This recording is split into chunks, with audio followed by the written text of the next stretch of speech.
En el punto 1.9 nos quedamos, ingeniero. Sí. Bueno, proceso de cálculo de la estructura, habíamos visto las distintas etapas. Digamos acá, habíamos dicho que para hacer el cálculo de una estructura necesitamos hacer un procedimiento que consiste en lo siguiente. Primero hay que hacer el esquema estructural, que no es otra cosa que la simplificación de la estructura real, efectos de cálculo, definir si es un pórtico plano o un pórtico espacial, o una celosía, una parrilla, una losa, ¿no? Lo que estemos calculando. Seguidamente, tenemos que definir las acciones, es decir, las cargas que van a actuar durante su vida útil. Tenemos que ver, digamos, analizar cuáles son esas cargas: peso propio, viento, cargas permanentes, cargas variables, cargas accidentales, cargas de nieve, digamos, según sea el caso.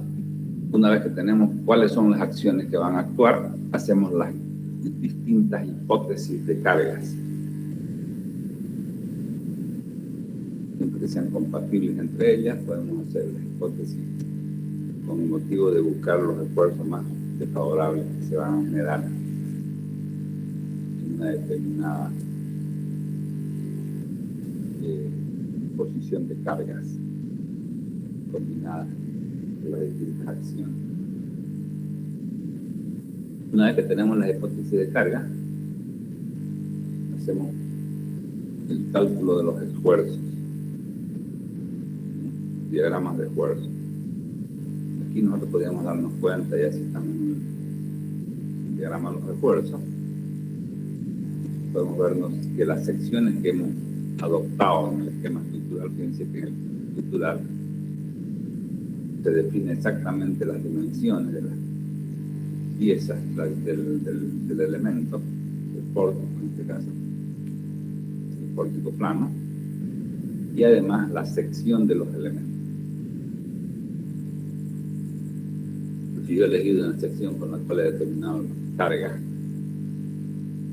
y veo que esta sección es demasiado chica o es demasiado grande, según el esfuerzo, puedo retocarla en este paso. Antes de seguir al cálculo de secciones, puedo retocar aumentando o disminuyendo la sección según sea el caso, y de nuevo hacer el cálculo de los esfuerzos. Cuando yo veo ya que más o menos los esfuerzos son accesibles, digamos, son más o menos eficientes frente a la sección, que la sección es eficiente frente a esos esfuerzos, yo ya puedo pasar al segundo paso, al último paso, que es el cálculo de la sección. Eso es lo que hemos visto en hormigón 1. Vamos a ver en hormigón 1, por ejemplo, el cálculo de las secciones de estructuras de hormigón armado, ¿no? Habíamos dicho que, por suerte, en el caso del hormigón armado, normalmente el cálculo de las secciones es un dimensionamiento, no es una comprobación como ocurre en otros materiales. A la sección yo no la puedo cambiar y solo tengo que comprobar si está trabajando bien o está trabajando mal. Entonces, ¿qué hago? En hormigón normalmente tenemos la armadura, que es la variable que puede cambiar. La sección posiblemente no la cambiemos, pero en base a la armadura podemos nosotros dimensionar esa armadura y absorber esfuerzos distintos con el hecho solo de cambiar la sección de fierro. Eso hace que la sección de hormigón armado sea eficiente al 100%, casi siempre. Cosa que si yo dimensiono con una sección, digamos, una estructura de acero, sección de acero, tengo que elegir una sección y comprobar esa sección. Posiblemente esa sección no esté trabajando al 100%. Va a ser difícil que logremos eso. Va a trabajar al 85%, 90%. Entonces va a quedar una remanente, cosa que en los no armados no ocurre eso, porque el hierro lo calculamos de forma exacta. Bien, cálculo de los esfuerzos. De todos estos elementos que conforman todo el proceso de cálculo, vamos a partir del esquema estructural. Ustedes ya lo han visto en diferentes materias, las acciones, las hipótesis de carga. ¿Qué ha pasado con los esfuerzos? Vamos a comentar algo. ¿Qué ha pasado con el cálculo de las secciones? Cálculo de los esfuerzos. El análisis para calcular los esfuerzos pueden efectuarse de la siguiente manera. Estamos hablando de estructuras de hormigón armado.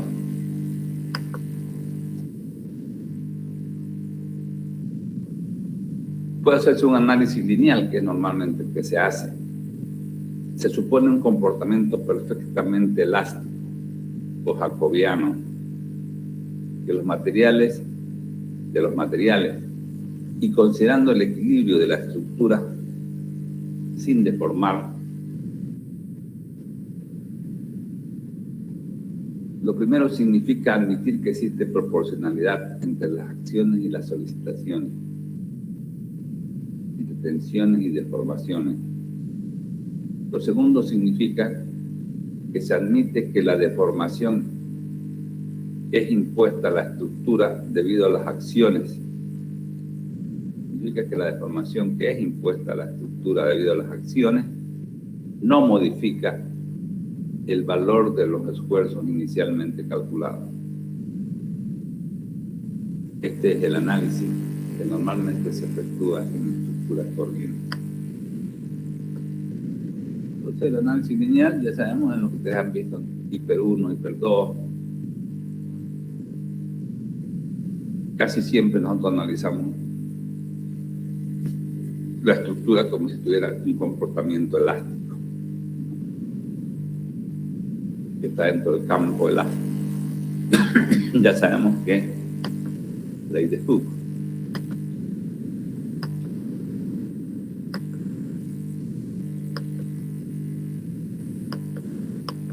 Cuando tenemos un material,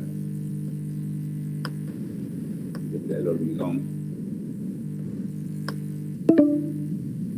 armado, no es un material elástico 100%.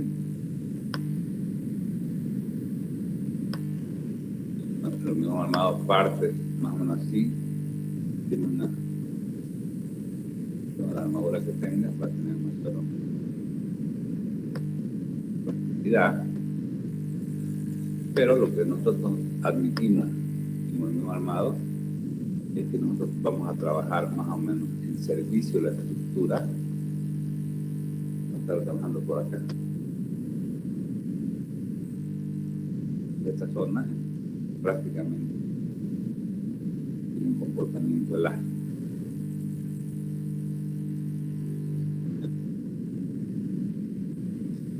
¿Qué significa que tiene un comportamiento elástico?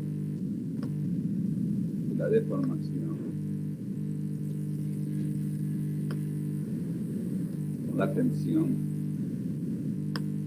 tiene una variación. Esta es la tensión, esta es la deformación, comportamiento.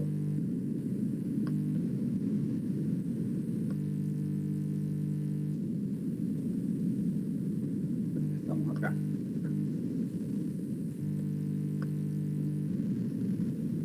El servicio están trabajando más o menos alrededor del 40% de las tensiones.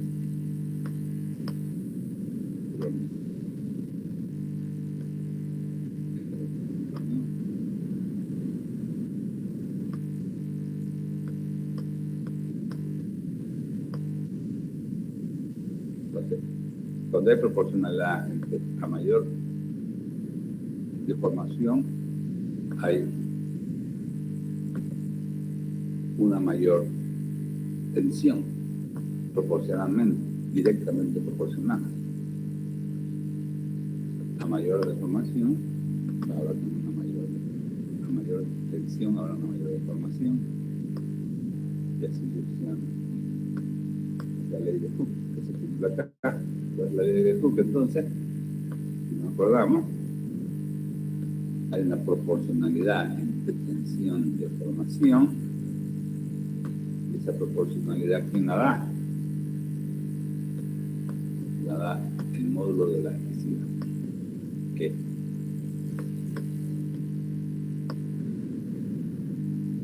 de materiales.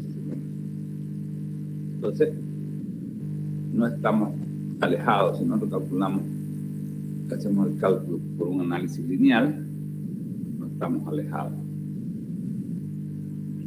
Por otra parte, el análisis también lineal supone que las deformaciones que se generan en este pórtico, cuando lo calcule,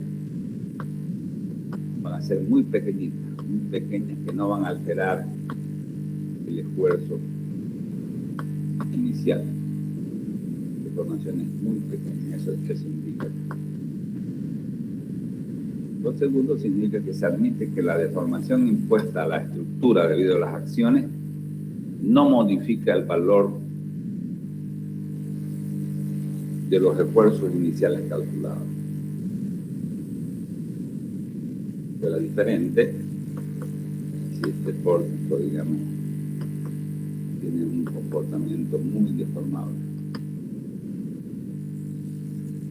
que se deforma mucho. Yo lo someto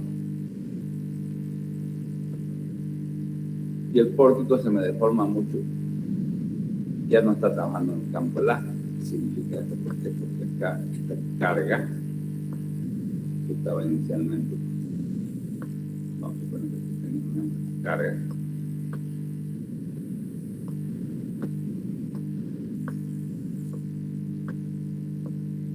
y el pórtico se desplaza mucho, se deforma mucho, ya no estamos dentro del campo elástico. ¿Por qué? Porque con el pórtico deformado, esas mismas cargas van a generar otro estado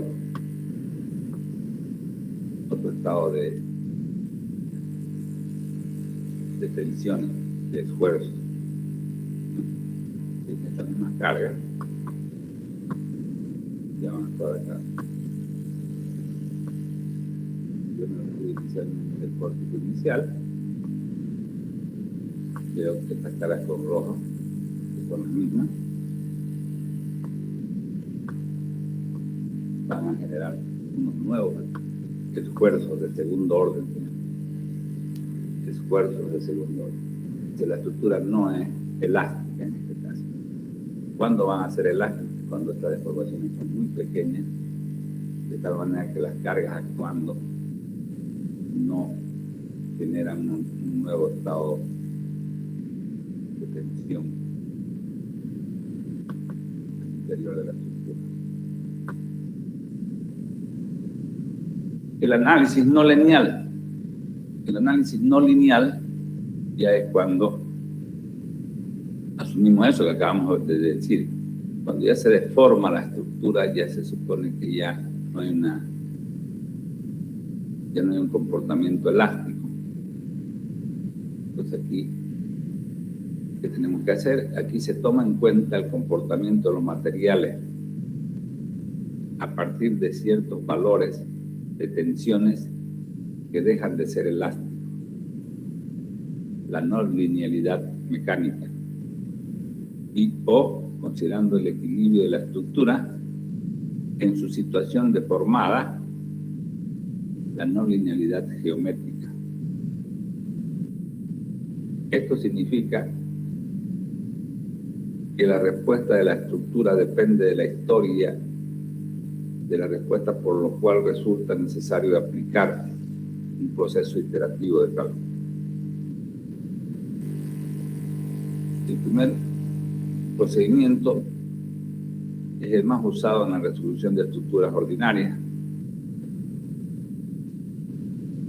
Nos referimos al análisis lineal.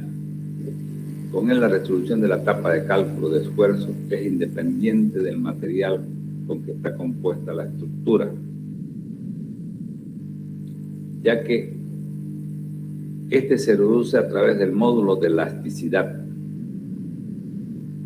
El cálculo elástico de esfuerzos no se ha modificado sus conceptos desde su origen hace muchas décadas, aunque sí de su tratamiento ha cambiado mucho gracias a la aparición de las computadoras. Si ahora calcular los esfuerzos en una estructura cualquiera, los esfuerzos elásticos, en un análisis lineal, es totalmente rápido gracias a las computadoras. Pero no hace mucho, antes que aparezcan las computadoras, el cálculo era muy engorroso. El cálculo de los esfuerzos, sobre todo en estructuras hiperestáticas. Repitiendo entonces, el análisis lineal es el que se usa en la mayoría de las estructuras, inclusive en estructuras que están trabajando en una situación de deformabilidad, es decir, no lineal. Por ejemplo, aquí en este mismo ejercicio, este mismo ejemplo, ¿cómo vamos a calcular? ¿Cómo vamos a ver si el comportamiento de esta estructura que no está en el campo elástico? Ya está por acá ya.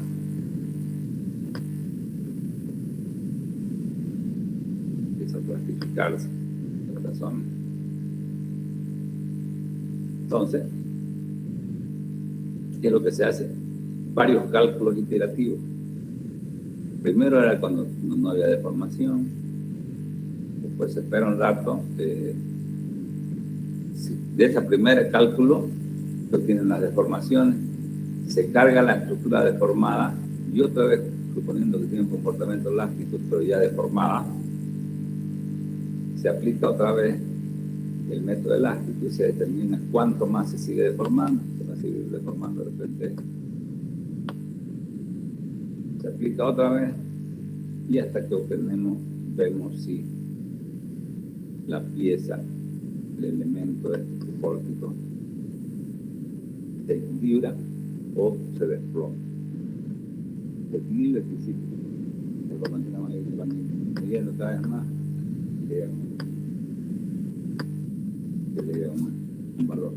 Pero si esto sigue deformándose fuertemente, ya no es.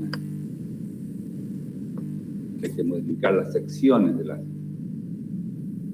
¿Cuándo vamos a hacer este comportamiento inelástico? En el caso de sismo, en casos muy extremos. El concepto es que la estructura aguante a esos eventos que no son cotidianos, que son eventuales. La estructura aguante sin colapsar, sin desplomarse. Puede ser que la estructura se fisure, se deforme, pero no llegue a desplomar. Esa es la idea. ¿No? Porque calcular una estructura que se comporte elásticamente para un movimiento sísmico es demasiado caro y es imposible casi de calcular porque las secciones cada vez no van más grandes, más grandes. Te repito, el análisis lineal es el que vamos a usar nosotros y no olvidemos que hay un comportamiento no lineal en los casos extremos como el análisis del sismo que nos ayuda a calcular estas situaciones.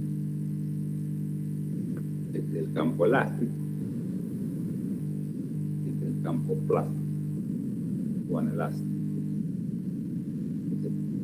Este es el hormigón, el comportamiento del hormigón armado tiene más o menos una curvita.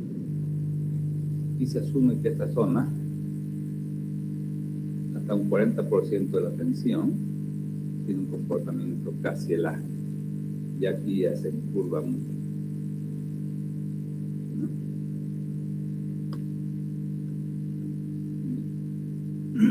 Cálculo de las secciones. Aquí sí hay comentarios, han habido cambios fuertes, hasta no hace mucho. Y el método de cálculo de las secciones en estructuras de hormigón armado eran diferentes a los que ahora se ejecutan. Mientras que el cálculo de los refuerzos no se ha modificado para nada. Los conceptos son los mismos. La ley de Hooke y demás. Lo que ha cambiado es que las computadoras nos ayudan mucho ahora a poder hacer esos cálculos de manera rápida y mucho más exacta. Ya, cálculo de las secciones. A diferencia del cálculo lineal de esfuerzos, el cálculo de las secciones necesariamente debe tomar en cuenta el material que constituye la estructura. ¿Qué significa esto? Si yo, digamos, calculo un pórtico o una viga, un pórtico, si yo lo calculo en el campo elástico, ¿no?, para obtener los esfuerzos, me da lo mismo que de qué material lo voy a construir ese pórtico. No me interesa. ¿Por qué? Salvo que yo tenga combinación de materiales al interior de ese pórtico. Puedo decir algo, una barra tenga de acero, otra barra de hormigón armado, otras barras y una de acero. Ahí sí hay que tomar en cuenta la presencia de esos dos materiales. Pero si yo tengo un solo material, el obtener los diagramas de esfuerzo en el campo elástico no me interesa de qué material es. ¿Por qué? Porque está en función de E, el módulo de elasticidad del material. Y ese módulo de elasticidad, cuando uno va calculando, llega un momento en que no nos interesa porque se van anulando entre numerador y denominador y se van anulando. Pero ya cuando, en esta etapa, una vez que yo ya decido, ya tengo los esfuerzos, los momentos flectores, las normales, los cortantes, cuando ya lo tengo esos valores, y ahora sí necesito saber si mi sección es de acero, de hormigón armado, porque ya tengo que ver que esa sección resista ese esfuerzo. Eso significa aquí cuando dice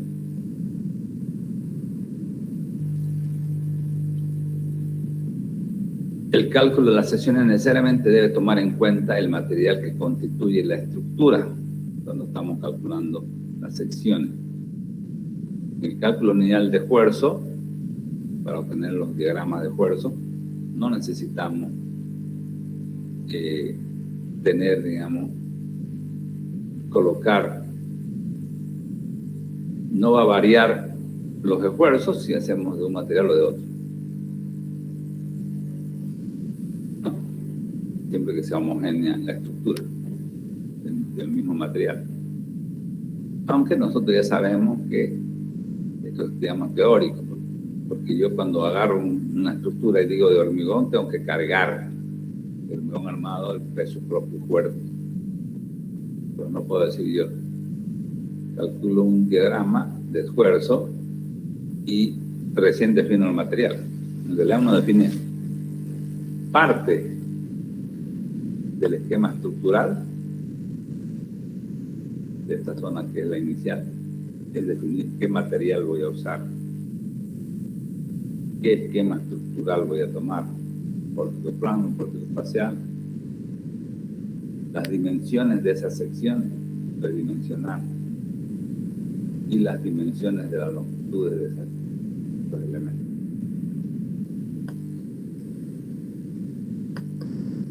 Bien, entonces estamos viendo los cálculos de las secciones.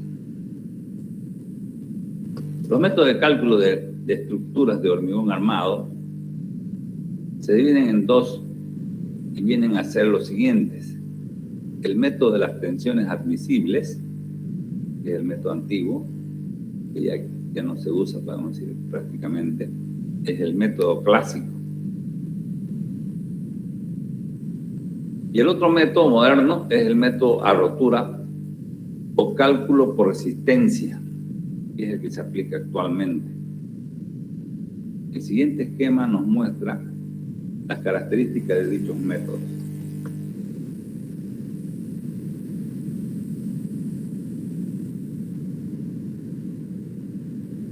Tenemos aquí el cálculo de las secciones. Vamos a obtener dos caminos cuando hablamos de hormigón armado. El método antiguo, que era el cálculo de las tensiones admisibles, podemos decir que una gran parte, un 60% de las estructuras actuales han sido calculadas por este método, el método de las tensiones admisibles. Estructuras que ya tienen tiempo, digamos más de 50 años, y que están perfectamente trabajando. Son estructuras que han sido bien construidas y bien calculadas. Sin embargo, hay estructuras que se han hecho el año pasado y parecen que se han hecho hace 10 años.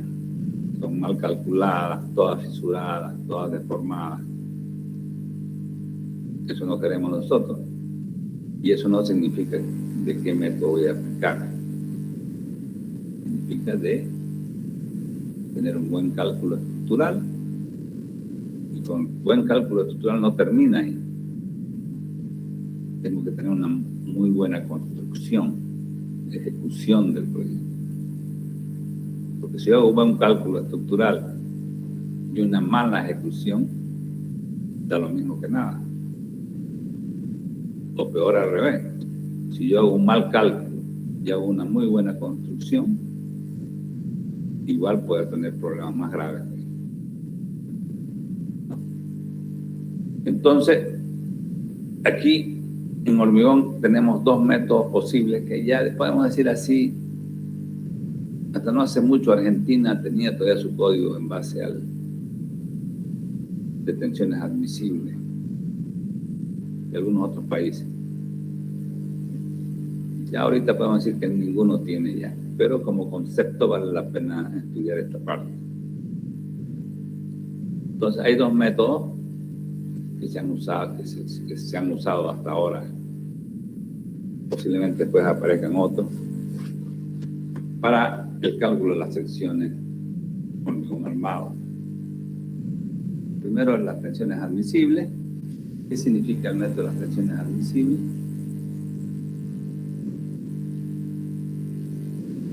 Significan que es un método determinista.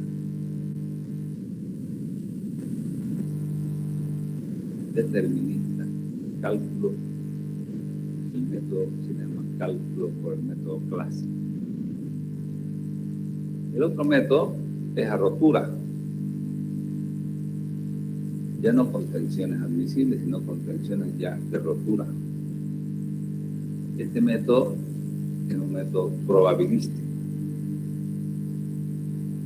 Ya toma en cuenta que las cargas, los esfuerzos de los materiales son variables.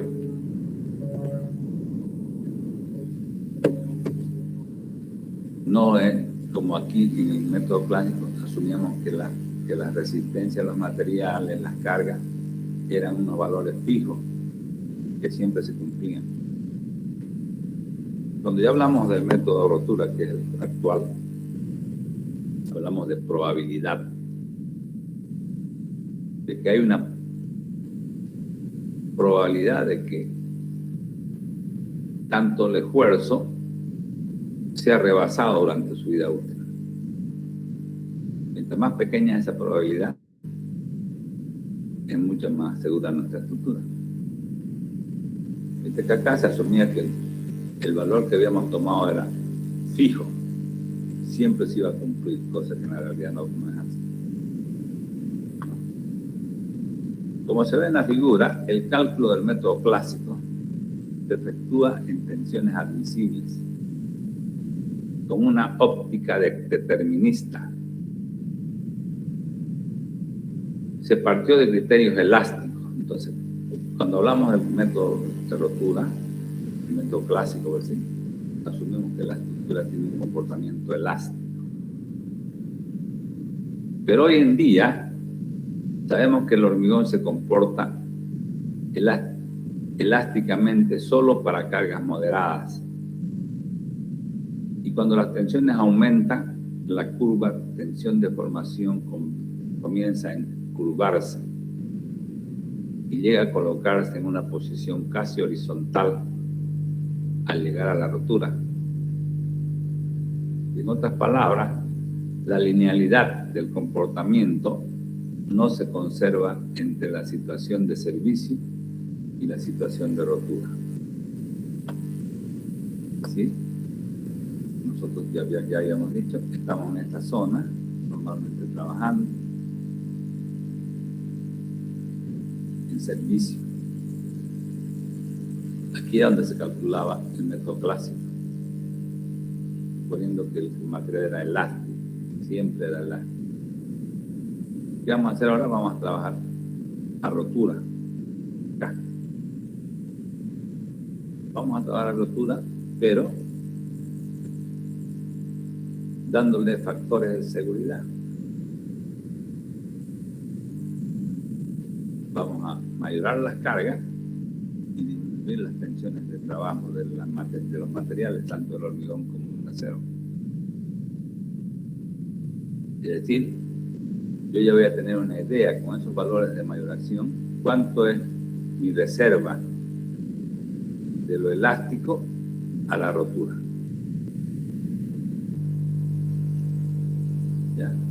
¿Cuál es el problema del método clásico? No sabemos exactamente cuánto es mi reserva, porque no he visto para nada qué pasa con una rotura.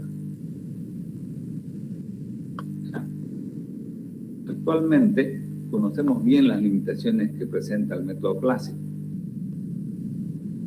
No es que el método sea incorrecto, sino que es incapaz de decirnos a qué distancia nos encontramos de la rotura. Al método clásico se le puede preguntar esto: ¿qué tensiones aparecen en las estructuras en situación de servicio? Pero no se le puede preguntar esto: ¿qué coeficiente de seguridad tiene mi estructura?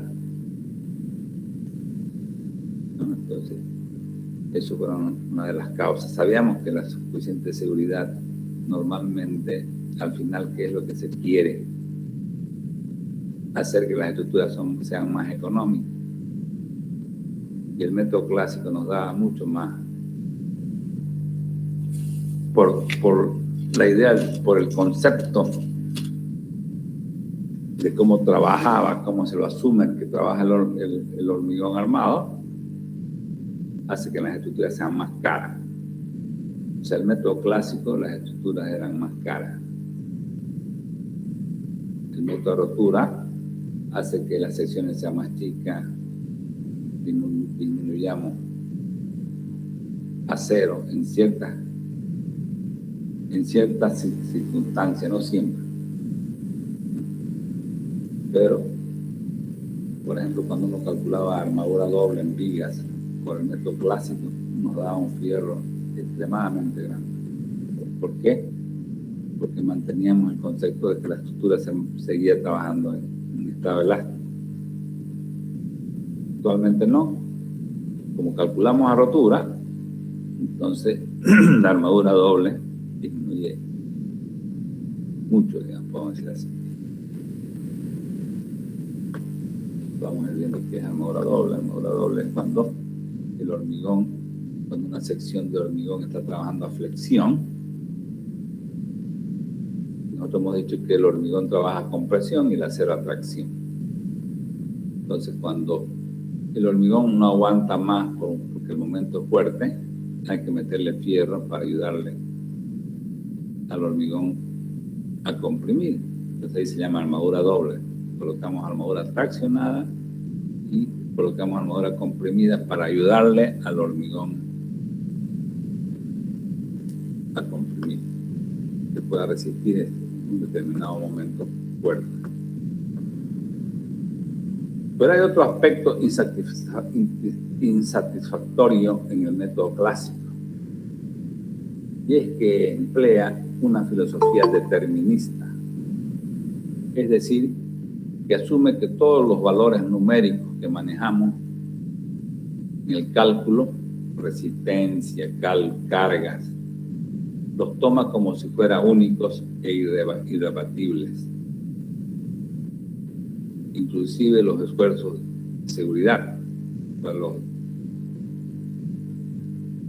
los coeficientes de seguridad también son deterministas, son valores fijos que se tomaban en esa época, ¿no?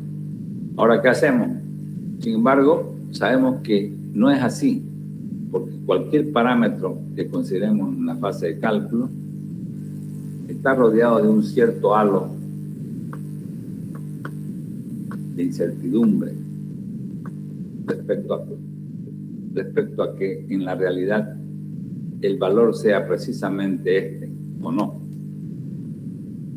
Es decir, cada valor asignado lleva consigo una cierta probabilidad asociada de que tal valor no sea alcanzado en la realidad, caso de la resistencia a los materiales, o sea rebasado, caso de los valores de las acciones, valores de las cargas.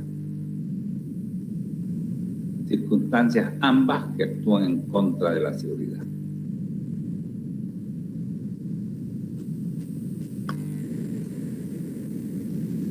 Vamos a hacer más o menos, terminamos esta partida, vamos a hacer una explicación.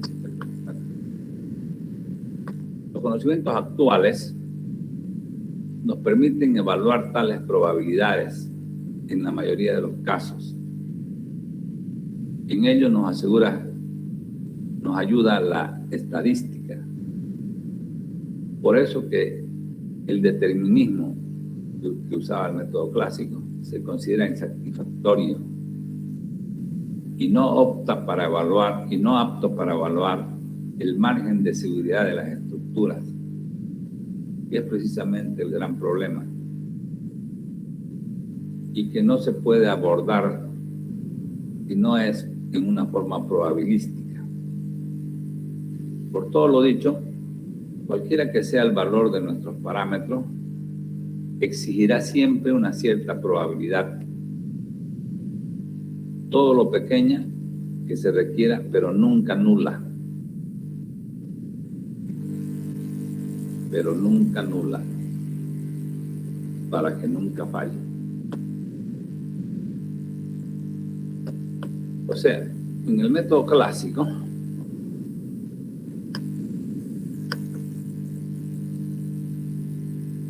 ¿cómo era el cálculo? Vamos a suponer una viga de metida en flexión. En el método clásico, esta es nuestra viga.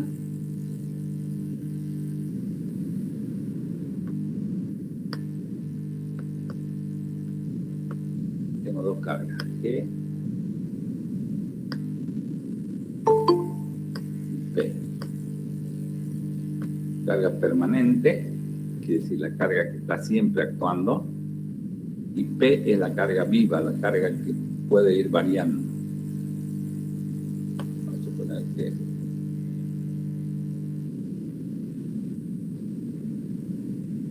esta viga está cargada de esta manera. Si el método es clásico, estas G son valores que nunca van a ser rebasadas teóricamente. Son cargas que son fijas, que no tienen que estamos asumiendo que nunca van a ser rebasadas. Son deterministas. ¿Ya? Y obtengo por ello un momento. Con esas cargas, tengo un momento. ¿Ya? Si sumo estas dos, vamos a tomar la carga total Q. Momento máximo. Fijo, nunca va a ser rebasado. Estamos asumiendo eso.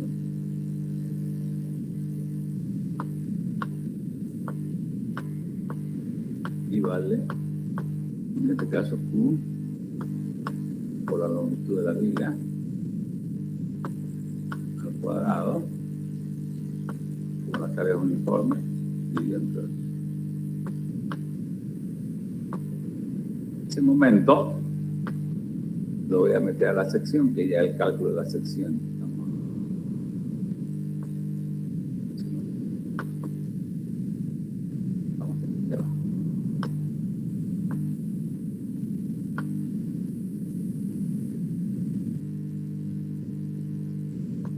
Esta sección va a estar sometida a un momento.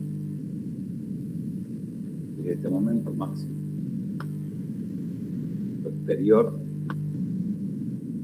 que no está mayorado, fíjense. Estas son las cargas reales, sin mayorar. En un momento sin mayorar.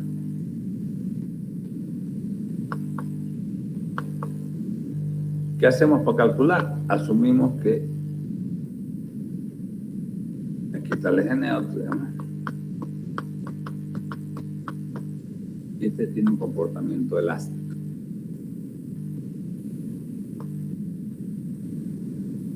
Internamente, el hormigón armado tiene que resistir, la sección de esta viga tiene que resistir este momento máximo. Para ello, ponemos aquí el fierro. Y logramos un par interno.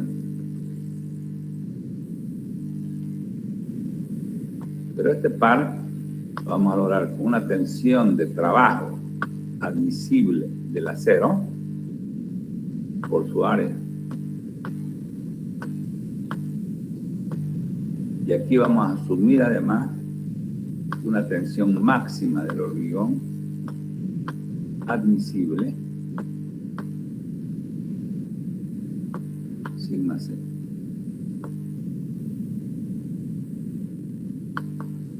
Vamos a asumir, entonces vamos a poner esta rayita para indicar que es admisible. Fíjense que esos valores son admisibles. Y aquí otra vez el determinismo.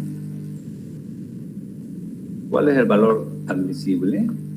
El sigma C admisible es igual a la tensión que yo rompa probeta y le saque el promedio directamente.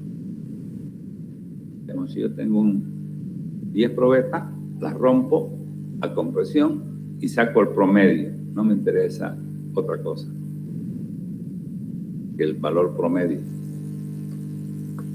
Y dividido entre un número que también es determinista, un número que lo fijaron así, alguien lo fijó y se quedó para siempre. Era el número 3. O sea, ¿cuál es la tensión de rotura? La tensión admisible del hormigón a la compresión es el promedio de romper probeta dividido entre el número 3. ¿Y qué pasaba con el acero? El acero, ¿cuál es el valor promedio? Es la tensión elástica que me indicaba la fábrica, el límite elástico del acero, dividido también entre un número que era fijo, que era el número 2. Estos dos valores eran deterministas, este y este.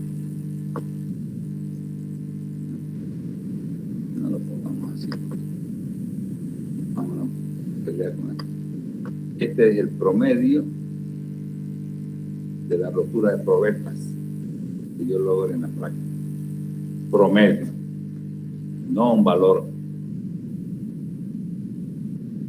digamos decir, si yo hago el promedio, fíjense ustedes que, por ejemplo, si yo hago el promedio y saco una probeta, tengo una misma masada de hormigón y voy a sacar 3 probetas. Una va a tener 100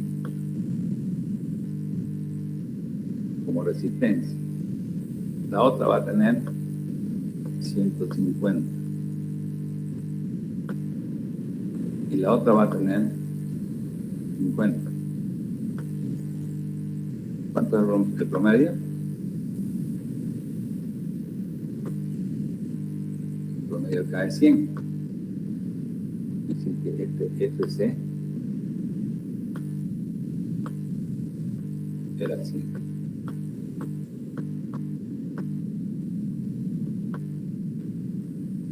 No me está importando a mí, fíjese que este material tiene una dispersión muy grande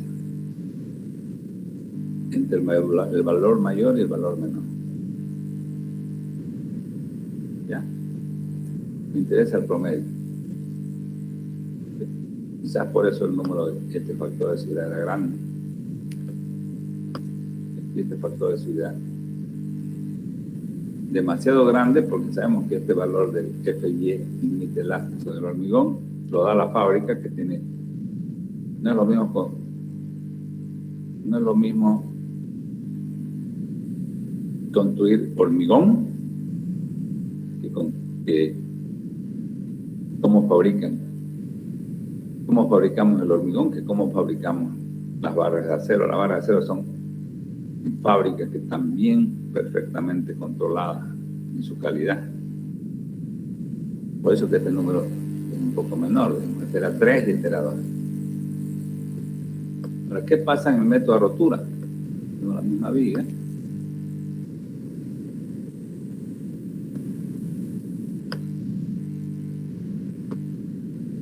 Tengo la carga.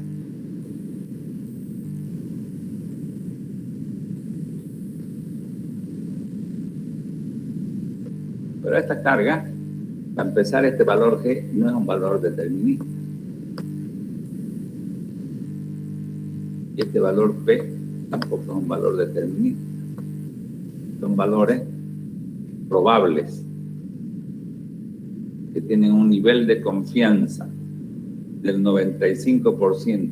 Quiere decir que hay la posibilidad de que un 5% sea rebasada.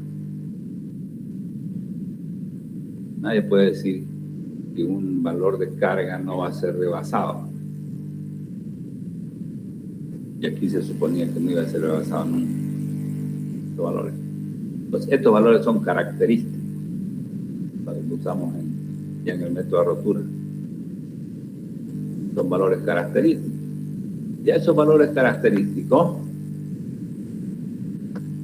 calculamos los valores últimos, que se llaman mayorados.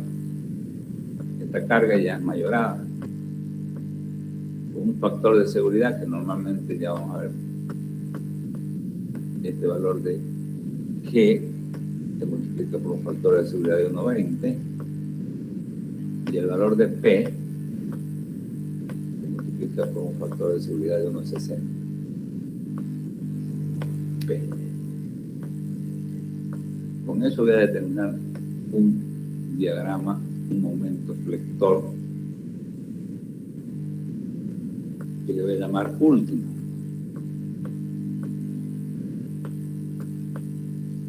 M último. Es el valor máximo obtenido con cargas mayoradas. ¿Ya? Ahora, ¿qué hacemos nosotros? Tenemos la sección para calcular la sección. Tenemos la sección, tenemos el eje neutro.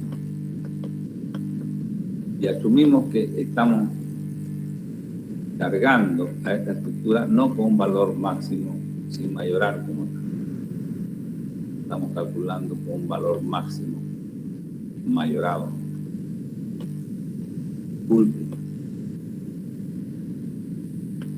se le llama.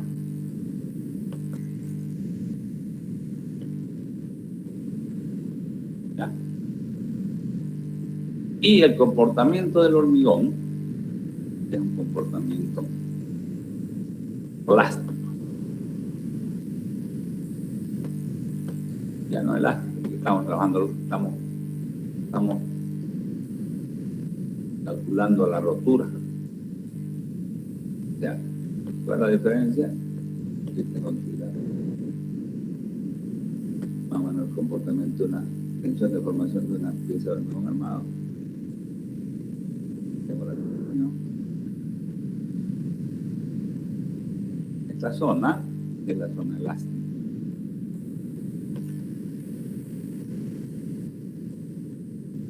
Se quita la rotura.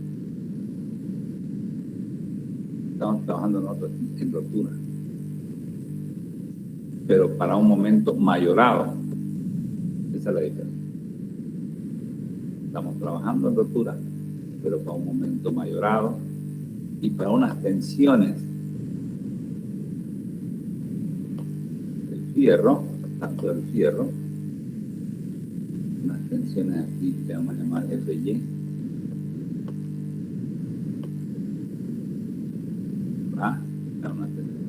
La fuerza de tracción, y aquí este comportamiento ya no es lineal,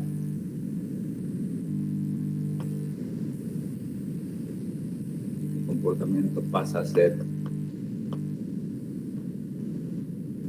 plástico, en curva.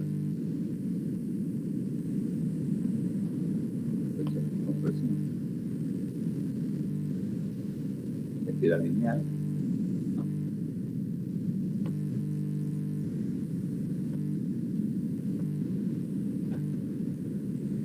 Entonces aquí usamos el concepto para este esfuerzo, usamos el concepto de la resistencia a los materiales, este sería el hormigón F y C'.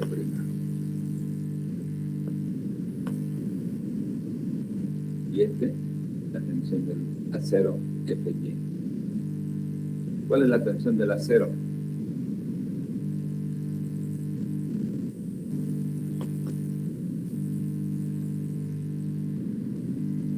La tensión del acero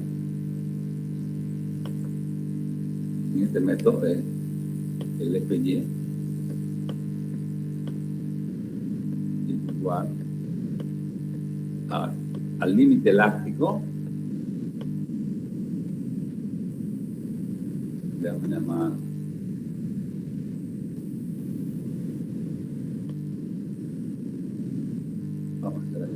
límite elástico. Este le vamos a llamar, para este caso solamente, steel, entero. La tensión del fierro acá es igual al límite elástico del acero, que estaba por un factor disminuidor pi. Vamos a ver después qué significa. Este factor es menor que 1. Y lo mismo vamos a usar con este material, lo vamos a aplicar, lo vamos a afectar de un valor pi.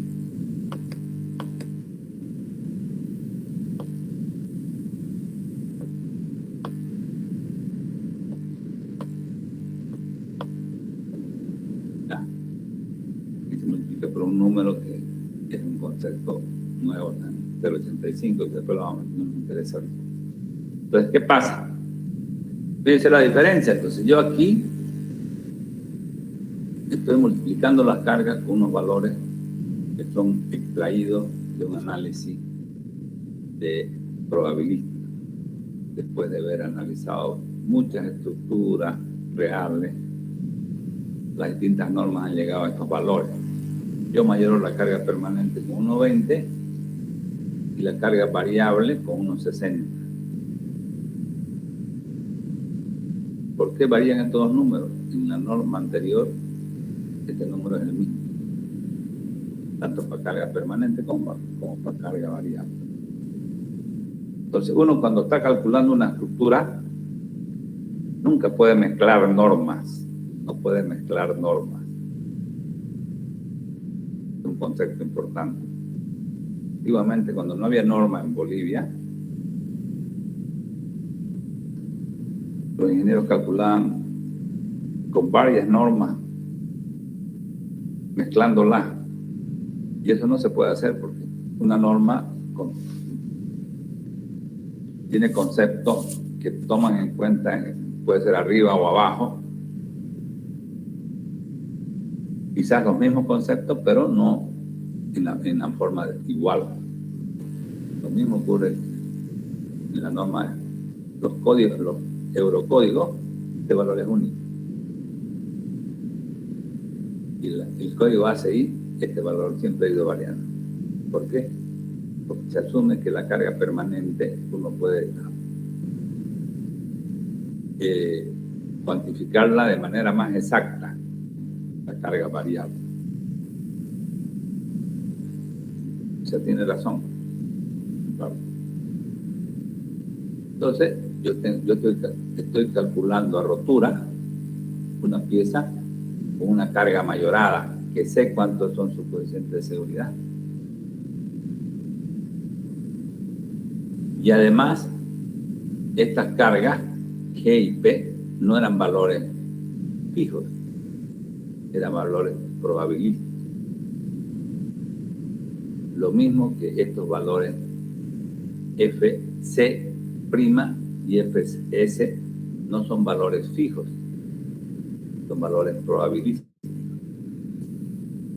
Vamos a ir viendo poco a poco. Pues, ¿qué estamos haciendo entonces? Calculando a rotura en este caso, pero con cargas mayoradas y con materiales disminuidos en su tensión. ¿Qué va a ocurrir? Vamos a calcular aquí, pero en la vida práctica nuestra estructura va a trabajar por acá. ¿Por qué? ¿Por qué va a trabajar por ahí? Porque estos valores eran mayorados, las cargas eran mayoradas cuando calculamos aquí y los materiales eran disminuidos. Y esta resistencia de los materiales tenían un nivel de confianza fuerte. Van a tener un 95%. Por ejemplo, les digo yo, en esta serie, por ejemplo, el promedio vale 100. Lo mismo va a ocurrir si yo hago esto, por decirlo. Si yo rompo 3 probetas, 95, 100, 105.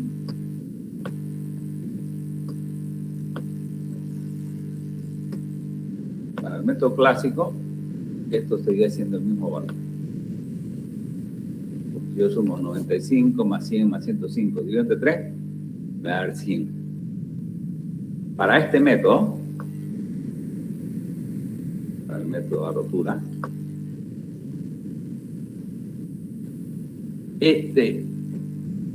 estos valores que están arriba con negro van a tener como la dispersión es más grande, fíjense, el valor mayor es 100 y el valor menor es 50. Quiere decir que no hay confianza en esa preparación de hormigón. No hay confianza. Pero para el método clásico valía 100, lo mismo que este preparado que tiene mayor confianza, porque los valores son más uniformes, hay menos dispersión. Entonces, en el método de rotura, este valor tiene mayor FC'. Este valor vale mayor, tiene mayor FC' que este. Por decirles algo, este FC',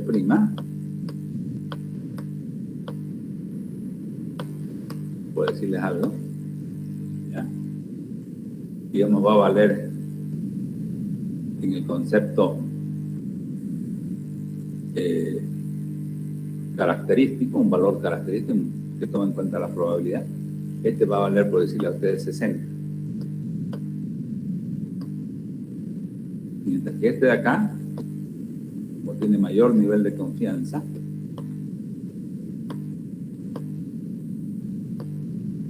va a valer, por decirle a ustedes, 85. Y vamos a ver que estos valores se calculan en forma usando la curva de Gauss, ¿no? Entonces, aquí hay una gran diferencia. El método clásico me importaba qué ocurre con la dispersión, no me interesaba. El valor seguía siendo el mismo, sea un hormigón con una dispersión muy grande o un hormigón con una dispersión pequeña. No ocurre lo mismo en el método de rotura. El que tiene menor dispersión va a tener mayor valor. Y el que tiene mayor dispersión va a tener menor valor. Entonces aquí ya estamos viendo conceptos de probabilidad. Y aquí este valor, este cálculo era determinista, fijo. Estos valores eran fijos. Yo no los podía cambiar. Si bien es cierto, estos valores también son deterministas cuando yo uso, pero han salido no de alguien que dijo esto va a ser 3 y 2, porque así lo dijeron, no sé quién lo dijo. El hecho que ese 3 y 2 era en todo el mundo. Ya. Y era algo conocido. 3 y 2 y se acababa. No había forma de cambiarlo.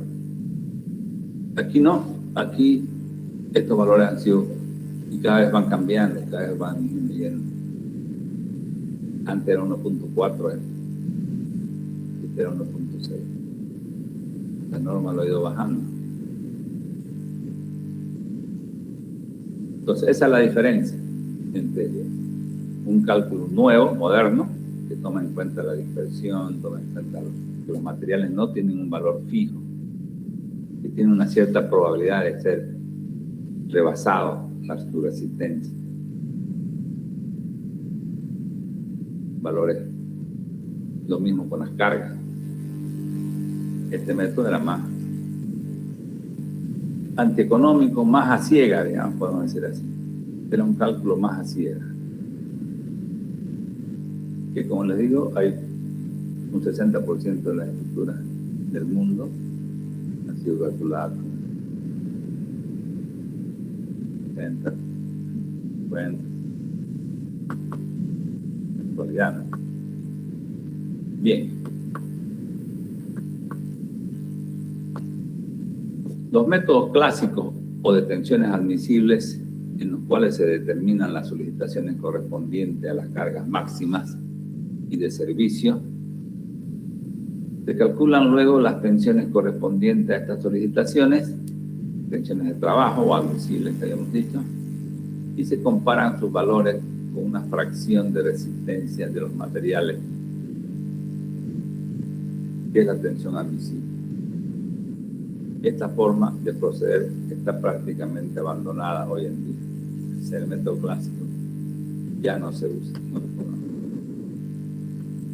Los métodos de cálculo en rotura, que son los que se usan actualmente, en los cuales se determinan las solicitaciones correspondientes a las cargas mayoradas, como habíamos explicado, y se comparan sus valores con las solicitaciones últimas, que son las que agotarían a la pieza si los materiales fuesen, en vez de las resistencias reales, resistencias minoradas.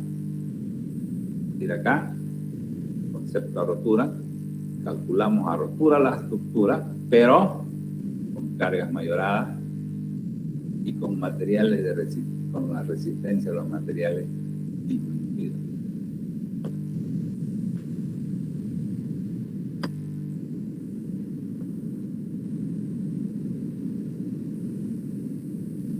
a lo que llamamos esto.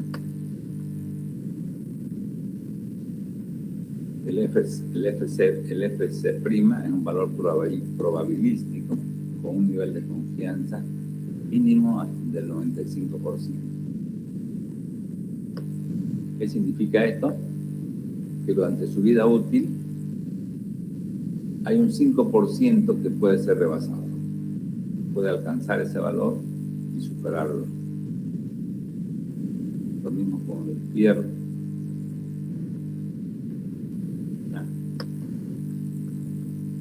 Entonces, estas son ya tensiones que tienen una probabilidad que ya están casi 100% seguras, no 100%, un 95%. Aparte de eso, vamos a aplicarle un factor disminuidor, que son menores que 1. Estos factores disminuidores dependen del esfuerzo. Mientras más, si el esfuerzo le da mayor responsabilidad al hormigón, este valor phi aumenta. El esfuerzo le da mayor responsabilidad al acero, este valor de phi lo vamos a ir viendo también. Ustedes tienen rotura, fíjense. Mayoramos la carga y disminuimos la resistencia de los materiales, los valores de phi. Este 85 es por otro concepto, pero este valor de phi es por el mismo concepto. Y aquí phi por Fy igual. Desde otro punto de vista, pueden también distinguirse los métodos deterministas, que eran el método clásico, en los cuales se consideran fijos y no aleatorios los distintos valores numéricos que sirven de partida para el cálculo, la resistencia de los materiales, los valores de las cargas. Ahí, cuando hacíamos por este método, se asumía que el valor era fijo, tanto de las cargas como de los materiales. Y ya hemos visto que por más que tenga una dispersión grandísima, el promedio era nuestra base, cálculo. No es provecho de hormigón.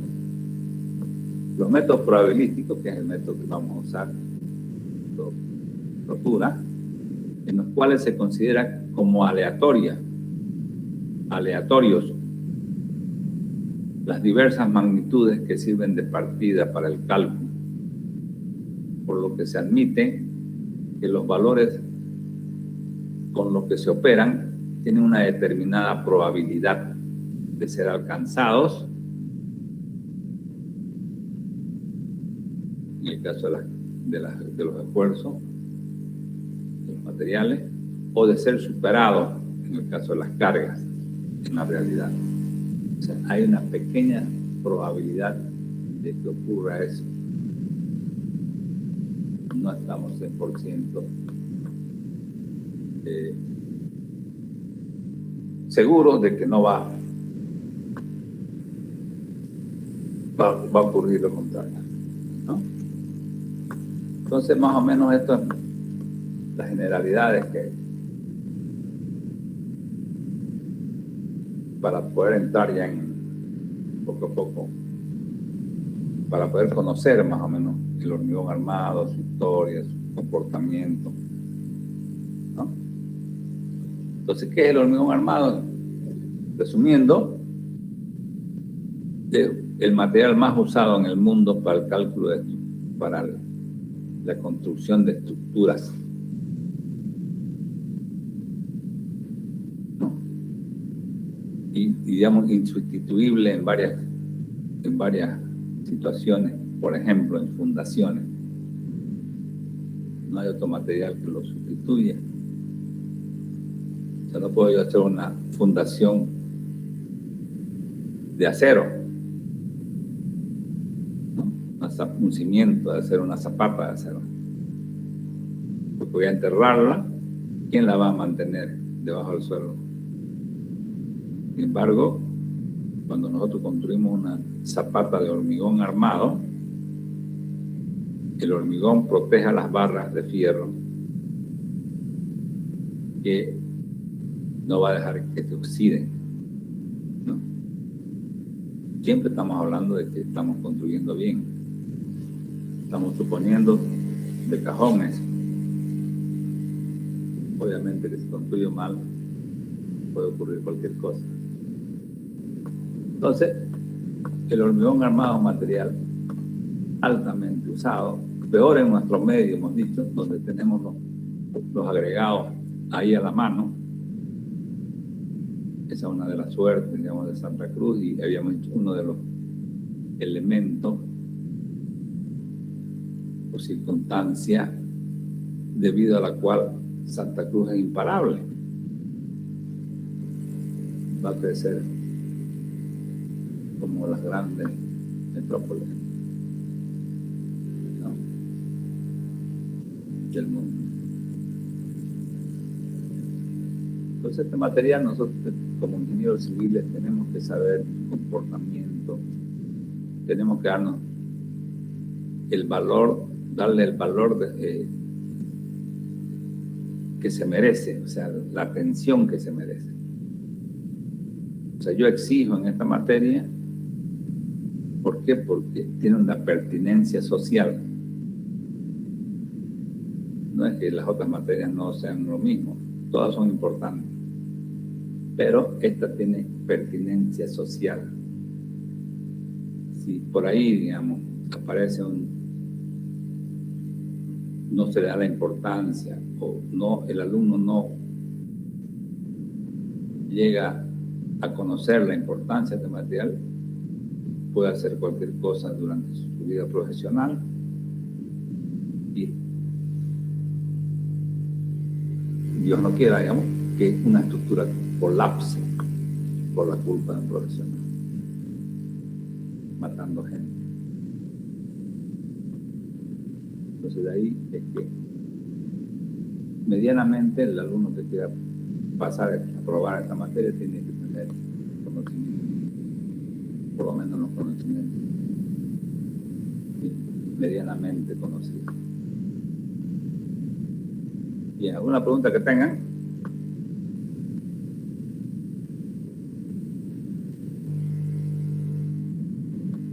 Bien, vamos a quedar aquí por ahora entonces. Antes de esto vamos a hablar un poquito de...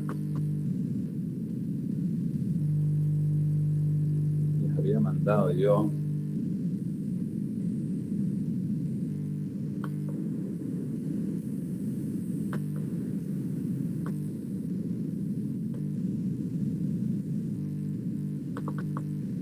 presenciales, 2 exámenes, cada uno va a valer, dependiendo del práctico, este valor no está muy seguro. Yo he tenido amargas experiencias con los ayudantes. El anterior ayudante era el matón, ¿qué les parece? Era el matón de sus alumnos, el que le proporcionaba los exámenes para que los alumnos prueben. Los corruptos, no estoy hablando de todos, los alumnos corruptos, ¿no? Entonces, este 20% va a depender, no sé cómo va a ser mi ayudante, si puede lograr tenerle confianza o no. Puede valer 10%, si en el caso que valga 10%, esto pasa a ser 45-45. En el caso de que valga 0%, práctico, porque, como le decía, puede tener que evaluar primero, esto valdría 50-50. Pero, sin embargo, teóricamente, inicialmente, teniendo buena fe, va a valer 20% práctico. ¿Y a qué significa la nota práctica? Tiene 2 partes. Una, la presentación dentro del plazo. Yo presento el práctico dentro del plazo. Si lo hago bien, vale 50%. Y la otra nota del 50% es un examen en base al práctico. ¿Ya?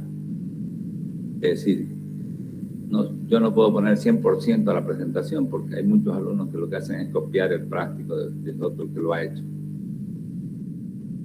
Entonces, una forma de saber si lo hicieron ellos o no es tomando un pequeño examen en base a algo de que tiene el práctico.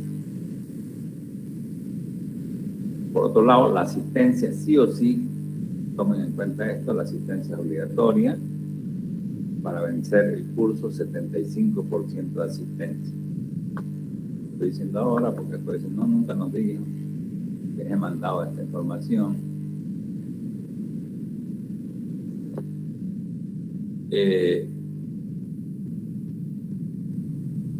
No sé si ustedes ya se han comunicado con el ayudante. ¿Alguien puede decirme eso? No se ha comunicado aún. No se presentó tampoco, ingeniero. Ya. No. Porque ya hemos evaluado, el ayudante ya está designado. Entonces vamos a hablar con él a ver para que se presente con ustedes y empecemos ya a trabajar con él más. Entonces, esas son las características de la evaluación. ¿Ya? Bien, voy a tratar de tomar lista de tipo de ahora, porque ayer no pude.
Bien, entonces aquí tenemos la lista de los alumnos.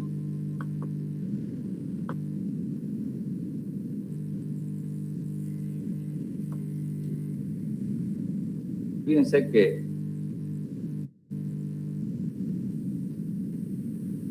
esta lista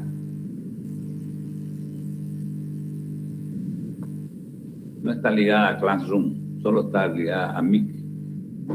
Es decir, el alumno que no tiene Classroom, porque para tener Classroom tiene que estar con Gmail,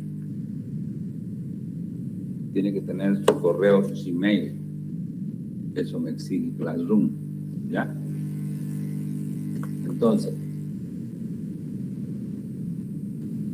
los que no tengan Classroom pueden copiarse la dirección del aula virtual y pueden entrar de cualquier dispositivo que tengan, ya sea computadora o celular. Pero cuando yo les envíe información por Classroom, como sería esta, por ejemplo, para eso solamente están habilitados los alumnos que tienen Classroom. ¿Cuáles son esos alumnos, por ejemplo, en esta materia? Son todos los que están acá. Yo los he invitado y hay otros que también he invitado y no han activado la invitación. ¿Ya? Entonces, los que están con plomo no han activado la invitación. Bien. Repito, entonces, si quieren pasar clase, algunos alumnos que no están en Classroom pueden hacerlo solo con copiar la dirección esta que les haya mandado yo. para nuestra clase. Nuestra clase va a ser virtual.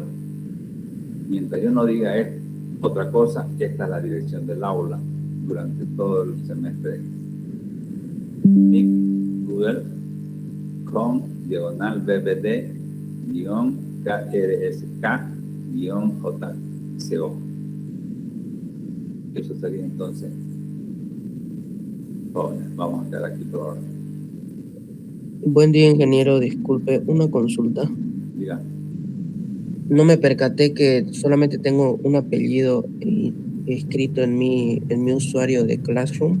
Nunca me había dado cuenta de eso. ¿Podría dictarle mi segundo apellido para que no haya alguna confusión en la lista? Disculpe. No sé de qué me hablas. En mi nombre de usuario solamente tengo un apellido ahí, no mi segundo apellido. Y no me había percatado de ese detalle. No sé si eso afecta en la lista. Si tu nombre es único, no hay ningún problema. Sí, es único, creo. Y Soroku es mi nombre. Ya, no hay problema. Gracias. ¿Otra duda? Bueno, aquí quedamos entonces, jóvenes. Hasta luego. Hasta luego, ingeniero. Gracias.